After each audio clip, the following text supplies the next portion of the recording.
আসসালামু আলাইকুম আপুরা ভাইয়ারা কেমন আছেন? আশা করি ভালো আছেন। আমিও আছি, শুকর আলহামদুলিল্লাহ।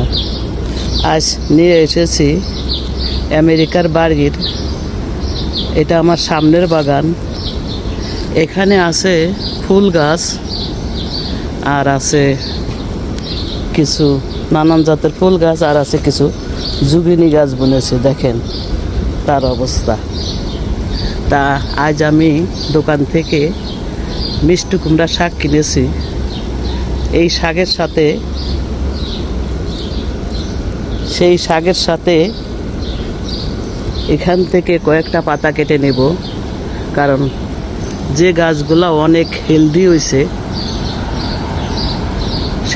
সেই গাছের পাতা কাটতে হবে, কারণ অনেক জোর, এগুলোর জোর কমানোর জন্যই কয়েকটা পাতা কেটে নেব, ওই শাকের সাথে মিক্স করে দেব। এই জন্য আপনাদের দেখিয়ে দিচ্ছি এই পাতাগুলা কত হেলদি, মানে এই গাছটার অনেক জোর। এটার নিচে কি দিছিলাম, কেন এত জোর, সেটা আরেক সময় দেখাবো। আপনাদের বলে দেব যে এটার ভিতর কি খাবার দিছি। তা এখন এখান থেকে আমি 2-3টা পাতা কেটে নেব, কারণ এই গাছটার জোর কমানো লাগবে, তাহলে ফল হবে। আমি দেখিয়ে দিয়েছি যে আমার বাগানের জুগিনি শাক। দেখেন জুগিনি গাছের পাতা সেম মিষ্টি কুমড়ার মতন। এটা মিষ্টি কুমড়ার ছোটো ভাই, এটা এই পাতা খাওয়া যায়। কত বড় বড় একটা পাতা দেখেন, ক্যামেরায় আটে না। আর এগুলার ডান্ডাগুলা দেখেন কত মোটা। এখান থেকে 3টা পাতা আমি কেটে এনেছি। এই যে আমি মিষ্টি কুমড়া শাক কিনে এনেছি, এগুলা দিয়েই বড় চিংড়ি মাছ রান্না করব। কি কি দেব সাথেই থেকেন। এগুলো এখন কেটে বেছে ধুয়ে নিয়ে আসি। সরিষার তেল দিয়ে রান্না করব। তেল দিয়ে দিলাম।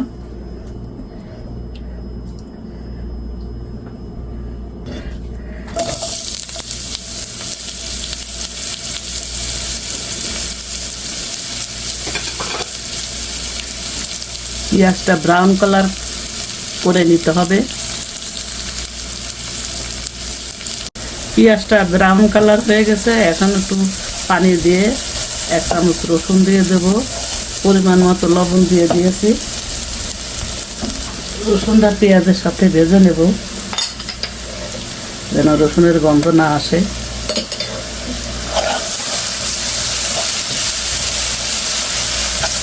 এটা ভাজা হয়ে গেলে তারপরে পানি দিয়ে গুঁড়া মশলাটা দিয়ে দেব। রসুনটা ভেজে নিয়েছি, এখন পানি দিয়ে দেব। পানি দিয়ে গুঁড়া মশলাটা দিয়ে দেব।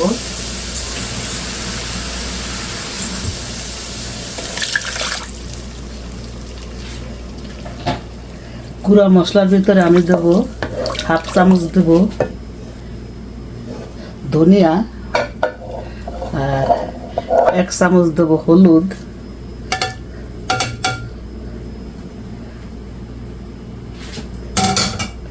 আর দেব 1 চামচ দেব শুকনা মরিচ। এছাড়া অন্য কোনো মশলা আমি দেব না।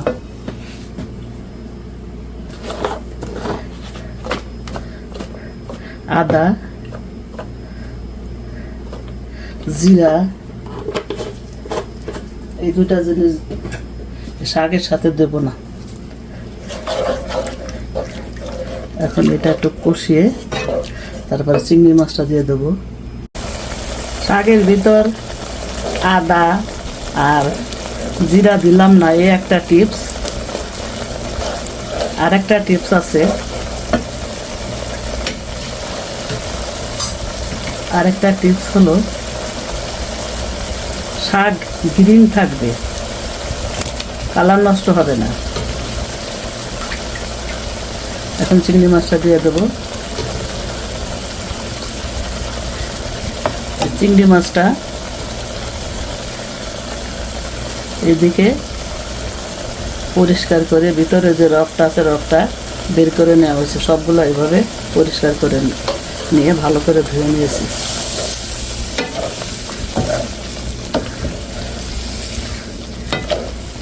চিংড়িটা কষানো হয়ে গেলে শাকটা দিয়ে কষিয়ে নেব।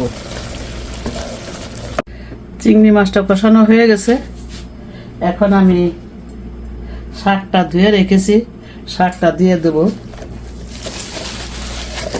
মিষ্টি কুমড়া শাক আর জুবিনের পাতা একসাথে মিক্স করছি।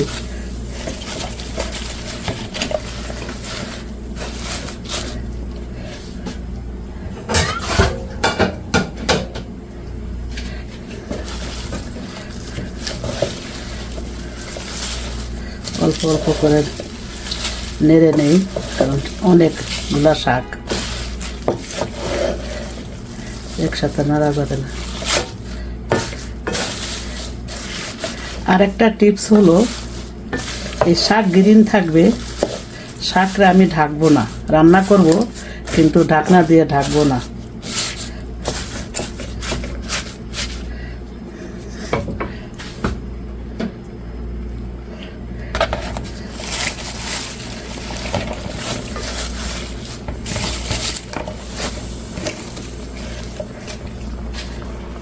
এরপরে আর আমি শাক কিনবো না, কারণ আমার জুবিনি গাছ বড় হয়ে গেছে, ওখান থেকে শাক নিতে পারবো। বাগানে অনেক ধরনের পাঁচমেশালি শাক হয়েছে, ওগুলা নিতে পারবো। লাউ শাক জাংলায় উঠছে, ওগুলা নিতে পারবো। ডাঁটা শাক উঠছে, ওগুলা খেতে পারবো। লাল শাক, মিষ্টি কুমড়া শাক, মিষ্টি কুমড়ো গাছ বড় হচ্ছে। আর আমি সামারে আর আল্লাহর রহমতে আর শাক কিনবো না, বিলাবো ছাড়া, মানুষকে দিব ছাড়া নিজে কিনবো না। শাকটা কষিয়ে নিয়েছি, অনেক পানি উঠছে, তারপরও 1 কাপ পানি দিয়ে দেবো। হালকা একটু ঝোল রাখবো, একবার শুকনো শুকনো করবো না। দেখেন শাকটা কত গ্রিন লাগছে, আমি ঢাকি নাই, ঢাকলে কালার নষ্ট হয়ে যায়। 1 কাপের মতো পানি দিয়ে দিলাম।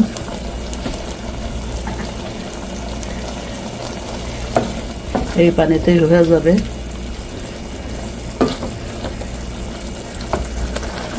আর অল্প একটু ঝোল টেনে গেলেই নামিয়ে নেব। ইয়েলো কালার একটা বুট, এই যে এটা ক্যানের ভিতর থাকে, সিদ্ধ করাই থাকে। আমি শুধু ভালো ঠান্ডা পানিতে ভালো করে ধুয়ে নিয়েছি। এটা একটু নামানোর আগে দিয়ে দেবো। এখন আমি বুকটা দিয়ে দেব।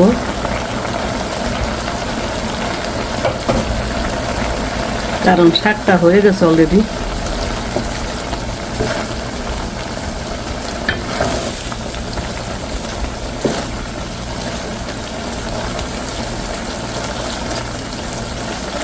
দেখেন শাকটা কত সুন্দর গ্রিন।